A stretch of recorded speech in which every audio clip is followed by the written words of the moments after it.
अस्सलाम वालेकुम स्टूडेंट्स। आज के इस वीडियो लेक्चर में हम लोग अपने बीकॉम पार्ट 2 की एडवांस अकाउंटिंग का ब्रांच अकाउंटिंग का पास पेपर कर रहे हैं 2006 का प्राइवेट क्वेश्चन नंबर 1।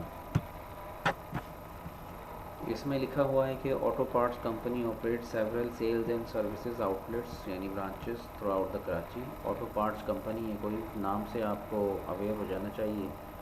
नाम बाद मतलब हमें ये बता देता है कि इनका काम क्या है, इनका मेन बिजनेस क्या है। ऑटो पार्ट्स का बिजनेस है। Decentralized accounting system is use by each branch. Decentralize accounting system का मतलब यही है कि इंडिपेंडेंसी है, हर ब्रांच जो है वो अपने अकाउंट्स खुद बनाती है। सेंट्रलाइज का मतलब होता है कि हेड ऑफिस सबके अकाउंट्स बनाता है, हेड ऑफिस की जो है वो हेड ऑफिस का कंट्रोल ज़्यादा होता है। डिसेंट्रलाइज का मतलब ये कि ईच ब्रांच जो है वो इंडिपेंडेंट है।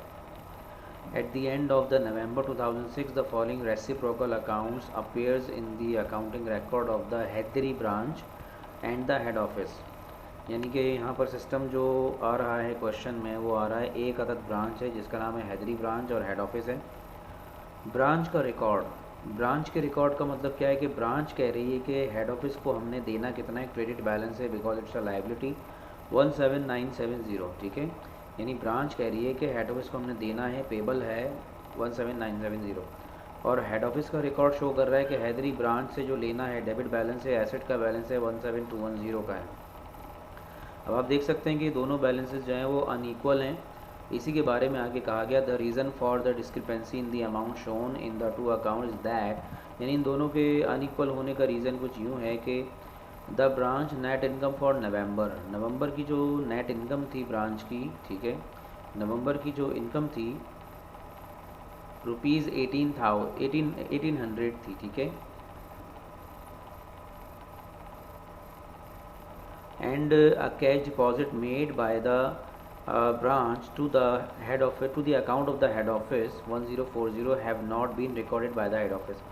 यानी दो बातें यहाँ पर बताई गई हैं कि पहली बात ये है कि ब्रांच की जो नेट इनकम नवंबर की थी 1800 रुपये वो, और एक कैश डिपॉजिट था जो ब्रांच ने करवाया था हेड ऑफिस के अकाउंट में। ठीक है, हेड ऑफिस को दिया था, ब्रांच ने कैश दिया था 1040 का, have not been recorded by the head office. ये दो चीज़ें हेड ऑफिस ने नहीं लिखी हैं असल में, ये दो चीज़ें हेड ऑफिस के अंदर कम रह गई हैं, इसलिए हेड ऑफिस के अकाउंट के अंदर प्रॉब्लम है, ब्रांच के अकाउंट के अंदर प्रॉब्लम नहीं है। ब्रांच के रिकॉर्ड बिल्कुल ठीक हैं, हेड ऑफिस के अकाउंट हेड ऑफिस के रिकॉर्ड्स के अंदर प्रॉब्लम्स हैं। ठीक है जी, इनको देख लेंगे। आगे कहते हैं कि both the branch and the head office use a perpetual inventory system. Perpetual inventory system he use करते हैं दोनों।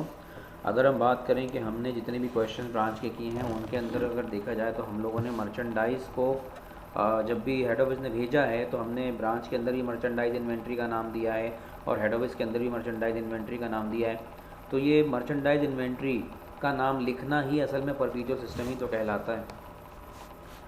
और आगे कहते हैं during December 2006 the following transactions affected the two accounts. अच्छा जी, अब ट्रांजेक्शन्स आ रही हैं 6 तारीख, 12 तारीख, 19, 30 और 31। ठीक है, रिक्वायरमेंट में लिखा है नंबर है, record the transaction listed above in the accounts of the Haidari branch. यानी हैदरी ब्रांच की बुक्स में आप ये तमाम ट्रांजेक्शन्स को लिखिए। ठीक है जी, हैदरी ब्रांच की एंट्रीज यहाँ बना लेंगे।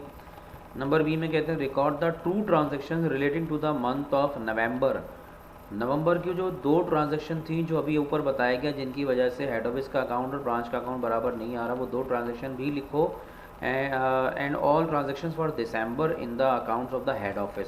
यानी ये हेड ऑफिस के अकाउंट में वो जो दो ट्रांजैक्शन नहीं लिखी गई हैं वो भी लिखो, नवंबर वाली, और जो दिसंबर की हैं वो तो सारी की सारी आपने लिखनी ही है। अच्छा जी, तो पहले ये दो काम कर लेते हैं, तो ट्रांजैक्शन शुरू करते हैं। तो ट्रांजैक्शन में सबसे पहले हमारे पास आ रहा है 6 दिसंबर, हेड ऑफिस शिफ्ड, हेड ऑफिस ने गुड्स भेजी, ऑटो पार्ट्स भेजे। अभी हमने शुरू में पढ़ा था कि ऑटो पार्ट्स की ही कंपनी है, इनका काम ही यही है, ये इनकी मर्चेंडाइज इन्वेंट्री है। ठीक है, तो हेड ऑफिस ने शिप की है auto parts to Haidari branch, माल भेजा है 7250। ठीक है, अच्छा जी। Debit inventory account on branch books, branch के रिकॉर्ड के अंदर इन्वेंट्री के अकाउंट को डेबिट करें, credit inventory account in the head office books. तो अगर ये नहीं भी बोलते तब भी हम यही करते हैं ना, यानी इन्वेंट्री जहाँ पर पहुँच रही है वहाँ पर इन्वेंट्री डेबिट होनी चाहिए और जहाँ से निकल रही है वहाँ से क्रेडिट होनी चाहिए। बस इन्होंने एंट्री बनाने का एक इशारा यहाँ पर हमें ये दिया है। ठीक है, तो 7250 से 6 दिसंबर पे हम क्या एंट्री बनाएंगे, आइए देख लेते हैं। 6 दिसंबर। अच्छा, एक काम करते हैं, हमने क्योंकि यहाँ पर हेड ऑफिस में journal entries in the books of Haidari branch और ये है journal entries in the books of head office. यहाँ पर पहले हेड ऑफिस लिख देते हैं, ये हेड ऑफिस। और हेड ऑफिस में अभी आपने देखा था कि हमें नवंबर की भी कुछ ट्रांजैक्शंस लिखनी हैं, वो लिखेंगे। उसके बाद दिसंबर की ट्रांजैक्शंस को लेंगे। ठीक है, तो दिसंबर की ट्रांजैक्शन, अच्छा ब्रांच के अंदर तो लेनी ही दिसंबर की ट्रांजैक्शन है। ठीक है जी, तो यहाँ से बराबर बराबर काम चला लेंगे। दिसंबर की ट्रांजैक्शन यहाँ पर भी और यहाँ पर भी। बस बात ये है कि नवंबर की ट्रांजैक्शन में यहाँ पे कोई एंट्रीज़ नहीं आएंगी। ठीक है, क्योंकि ब्रांच के रिकॉर्ड्स के अंदर नवंबर का रिकॉर्ड बिल्कुल क्लियर है। हेड ऑफिस के अंदर खुद ही बताया हुआ उन्होंने कि भाई हमने 2 ट्रांजैक्शन नहीं लिखी। ओके जी, दिसंबर की ट्रांजैक्शन शुरू हो रही हैं 6 तारीख से, तो 6 दिसंबर की एंट्री हम यहाँ बनाएंगे। 6 दिसंबर की एंट्री में क्या होने वाला है कि सर मर्चेंडाइज हेड ब्रांच को पहुँच गई हैं। याद रहे ये ब्रांच का रिकॉर्ड है, वो हेड ऑफिस का रिकॉर्ड है। तो 6 दिसंबर पर हम पहले हेड ऑफिस में एंट्री बना देते हैं कि हेड ऑफिस से मर्चेंडाइज निकल गई, यानी कि इन्वेंट्री। अब उन्होंने साफ साफ खुद ही बोल दिया कि इन्वेंट्री का नाम इस्तेमाल करो, तो हम मर्चेंडाइज इन्वेंट्री का नाम भी इस्तेमाल कर सकते हैं। लेकिन बेहतर ये है कि वो जिस ज़बान में जिस लफ्ज़ों में बात कर रहे हैं आप भी उन्हीं लफ्ज़ों में जवाब दें। इन्वेंट्री का नाम लेके बात किए तो आप इन्वेंट्री को क्रेडिट कर दें हेड ऑफिस की बुक्स में। कितने का है, 7250। 7250 की इन्वेंट्री क्रेडिट कर दी आपने, और जाहिर सी बात है ये पैसे हेड ऑफिस वसूल करेगा। तो receivable from Hydari branch debit हो जाएगा 7250 से। 7250 डेबिट हो गया। अब जब ये माल पहुंचेगा हमारी ब्रांच में, तो ब्रांच के अंदर इन्वेंट्री को डेबिट कर दिया जाएगा 7250 से, और ब्रांच कहेगी कि भाई हमने तो ये पैसा देना है, this is payable to head office, payable to head office for 7250। ये बन गई 6 दिसंबर की एंट्री दोनों तरफ।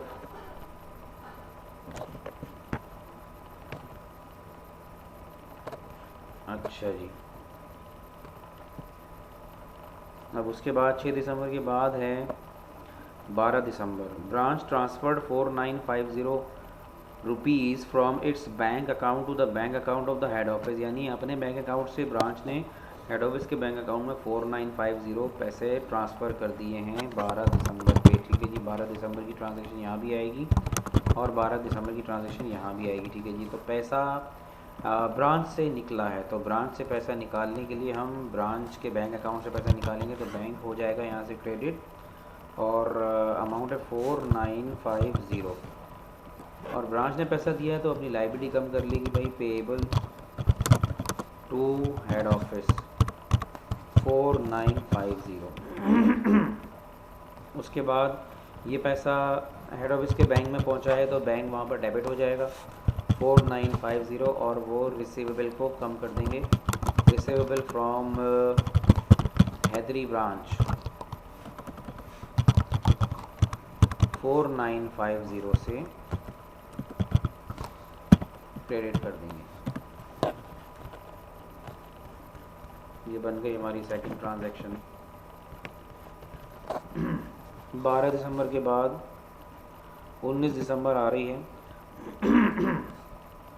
Branch return shop supplies costing 610 to the head office. Shop supplies यानी स्टेशनरी वगैरह। Shop supplies are recorded in the shop supplies account, यानी shop supplies को शॉप सप्लाईज के नाम से ही रिकॉर्ड करते हैं ये लोग in both sets of account, यानी हेड ऑफिस वाले भी इसके नाम, इसके अकाउंट को शॉप सप्लाईज के नाम से रिकॉर्ड करते हैं, और ब्रांच वाले भी इन सामान को जो है शॉप सप्लाईज के नाम से रिकॉर्ड करते हैं। तो रिटर्न किया गया है ब्रांच की तरफ से 610 का शॉप सप्लाईज का माल, और तारीख है 19 दिसंबर। ठीक है जी, तो 19 दिसंबर पर एंट्री बनेगी ब्रांच से, और वापस माल जाएगा ब्रांच में हेड ऑफिस में। तो 19 दिसंबर तो ब्रांच ने माल भेज दिया, माल का नाम है शॉप सप्लाईज। ज़ाहिर है एसेट है तो एसेट जा रहा है ब्रांच है, तो ये क्रेडिट हो जाएगा, और अमाउंट है 610। ब्रांच अपनी लाइबिलिटी कम करेगी payable to head office debit by 610। और जब ये शॉप सप्लाइज़ हमारे हेड ऑफिस को मिलेगा तो शॉप सप्लाइज़ को वो डेबिट करेगा 610 से और रिसीवेबल को कम कर देगा। रिसीवेबल फ्रॉम हैदरी ब्रांच को क्रिएट कर देगा 610 से।